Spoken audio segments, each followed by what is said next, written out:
Hi there, I'm Jay Foster, and thank you so much for watching. Are you more like the Jester or the Sage? The jokester prankster or the knowledgeable professor?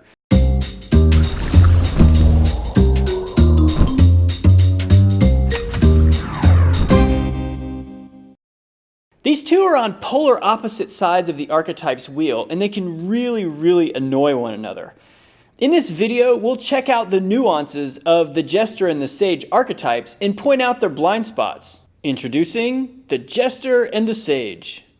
Well, here I am, on my way to give expert testimony. May as well calm the nerves and listen to something mindless. Well, here I am, on my way to teach my Introduction to Aviation class. Let's see what I can find on the radio. Good morning, my peeps. You're listening to Jester Radio, WJEST, and we're here to make sure there's something about your morning commute that doesn't suck. And today, we're talking about diets gone bad, and we have a Mr. Jester on the phone.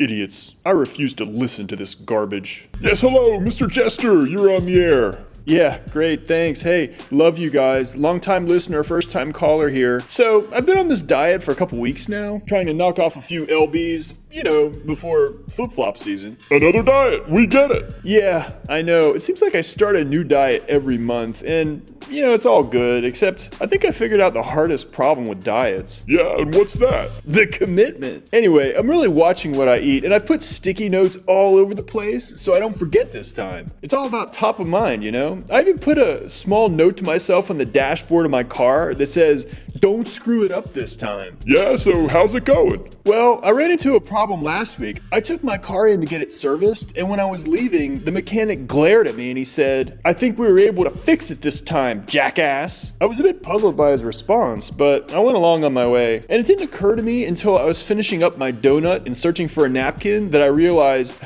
oops, no, that note was meant for me. Sorry, Mr. Mechanic. Dr. Sage, you are an environmental expert specializing in groundwater pollution and have concentrated study in this field for nearly 3 decades. Can you please tell us, by providing your expert testimony, why spending tax dollars on cleaning up this city's harbor is so important? Yes, extensive testing has confirmed the harbor's sediments have been contaminated by industrial activity over the past 120 years, affecting the ecological health of the wildlife. Myself, along with the seasoned team of hydrogeologists studying this problem, are all in agreement that this plan is sufficient to reduce the long-term risks to humans and wildlife. Okay, class, I am Professor Sage. I've been studying physics and aviation for over 30 years. Some of my physics work has been shared with professors at MIT and Caltech. I have published 6, not 5, but 6 books on a variety of aviation topics. I've been an invited lecturer and distinguished ambassador for the annual Air Force Academy Conference for the past 5 years. To pass this class, you must learn, understand, and demonstrate your knowledge of the following topics: thrust, lift, weight, drag, and the angle of descent. I know that many of you want to be pilots eventually. Now you mark my words, you cannot fly a plane until you learn these concepts. Just as the animated professor was about to admonish the students even more about study habits, a crisp white paper airplane flies from the back row and encircles the front of the classroom and lands point first into his woolly beard. Abrupt laughter breaks out as the professor tries to keep a lid on his seething anger. His temperature rises a few more notches when he reads the message written on the wing of the folded paper. It says, "Professor Sage has never actually flown a plane. Here, try this one." Professor Sage blows his stack. I know that was you, Jester. I can't stand people like you. You think everything is a joke. Have you any idea how many students I've taught the basics of aviation who are now pilots? Good luck making a living flying paper airplanes. Well, I gotta give you props, Doc. I mean, some of us just want to wing it. If we thrust ourselves into our books, I know we'll ascend. In fact, we may even reach an altitude where we can set our cruising speed to— Get out. Okay, Doc, so you don't want me to remain seated? So it is safe to move about the classroom? Okay, everybody, I got a jet. Maybe I'll go back to my first class seat. Okay, see ya. Something came up and I've got to reroute my destination.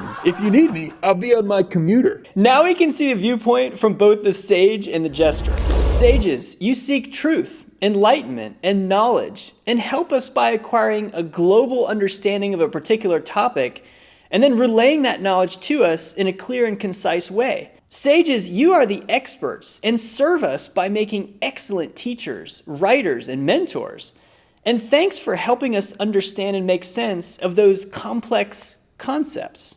And Jester, you make sure we aren't overly serious all the time.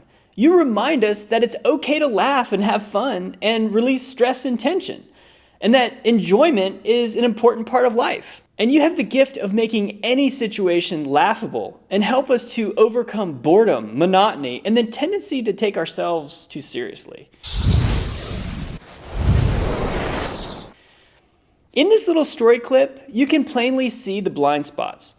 Professor Sage spends a lifetime studying and teaching aviation, but does not put that knowledge to use for himself in a real-life situation. And the Jester artfully and comically points out the fallacy in Professor Sage, but fails to recognize that by doing so, he's advancing very little on his own journey.